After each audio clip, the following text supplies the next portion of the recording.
And this is just an honor to be involved with this and to be involved with the great people in this room and the great leaders that are sitting on stage. We thank you very much.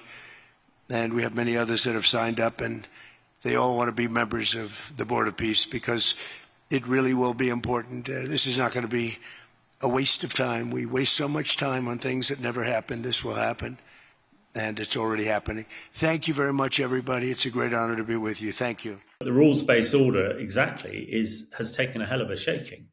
But I don't think the Board of Peace is an answer to it. I think the Board of Peace could be brilliant and an answer to what's happening in the Middle East and Gaza.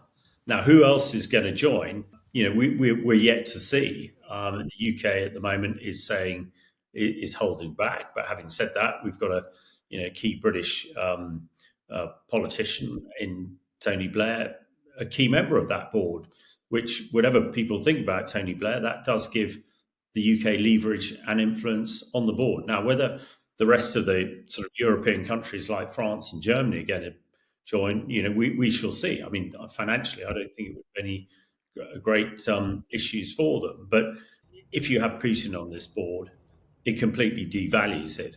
You can't have something called a peace board with President Putin, who is responsible for millions of deaths and attacking a sovereign country. Even President Trump must understand that. I would have thought that it is, quite a heck of a bill.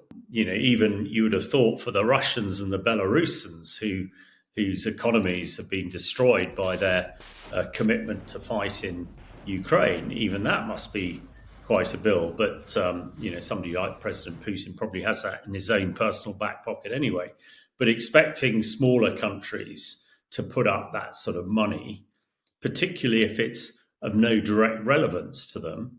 Of course, there has been war in Kosovo and in that area, and I personally have, fought in both the Kosovo War and the Balkans War. So one could see that peace is very much, in their best interest. But yeah, $1 billion to me seems to perhaps is an indirect way of excluding the little countries, and again relying on the wealthy countries or those countries like Russia who are quite happy to spend money like this on them, on these sort of things rather than on infrastructure and the sort of rank and file, the poor back in their own countries. So it seems to be quite a hefty fee to join this particular club, which at the end of the day is there to create the conditions for peace and help rebuild towns and villages of some of the poorest and most deprived people on the planet. It's all about, I think, reconstruction and getting Gaza back on its feet again. I suppose absolutely, first of all, it's maintaining the ceasefire. I've been very clear that Hamas must return that last remaining deceased hostage as well, and that will be the full commitment.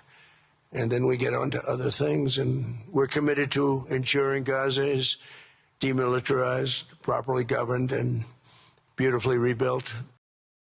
Gaza has been flattened, as anybody who has been following it will have seen. There is an awful lot of activity that needs to be done. Trump is talking about, the reconstruction, rebuilding, re-energizing, and living with the Israelis in peace and harmony going forward. I mean, he's also talking about developing the place and a whole host of other things, which at the moment seems pretty far away. But if he is chairman of this Board of Peace and he's asking members to put an awful lot of money in, it's not entirely sure whether $1 billion a person who joins the Board of Peace, where that exactly goes. But if it goes into repairing the damage that has been done to Israel since the 7th of October 23, and also the damage done in Gaza, then I think one would all applaud that. It's well known that President Trump has a pretty dim view of the United Nations, although today he has said he will work with the United Nations, and some of his rhetorics towards NATO and his NATO allies recently have been far from complimentary. And although Keir Starmer Prime Minister of the UK and other Western leaders are slightly holding back at the moment from to join this peace initiative. At the moment, I think with all that's gone on in Gaza, this is probably more than one could have hoped a few months ago. Trump certainly has very little recognition of the United Nations and has a pretty dim view of it. And actually, the way that United Nations has worked over the last few years, it's very much been a talking shop and not a doing shop. And that is always going to be the case when you have a permanent Security Council of 5 members who all have a veto. And when you have the ends of the spectrum, like the Russians and the Chinese and the Americans, actually nothing really gets done, because if it's anything against those superpowers, then they just veto it. The other members of the UN, have relatively little power. So, we know that Trump takes very little a view of those sort of things.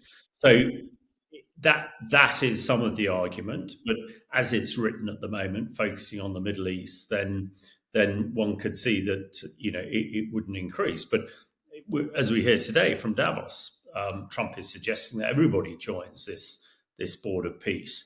But it's highly unlikely that all those members of the UN, except for the elite, are going to be able to afford to join it. So in effect, it's a very restrictive club for the rich countries of the world. I suppose the other is Trump trying to replace NATO? Again, simplistically, and we know that there are a whole list of other things going on at the moment with Trump's desire to own Greenland, that he may see this as an alternative organization that is also a defensive organization. And again, I think people would think that was wrong. Maybe in Trump's mind, a replacement for the UN, but I don't think the other permanent members of the Security Council would allow it. Certainly not Britain and France, who are the others, apart from China and Russia. And let us hope that's not the case. For the UN, for all its imperfections, at least does bring all the countries of the world in one place, and does have a role to play. One would have thought it'd be more beneficial to give the UN a little bit more power, and perhaps if Trump lent into that better, then this would be an easier sell. But if he just focuses on Gaza and Israel for this peace board, then I think we would all applaud him.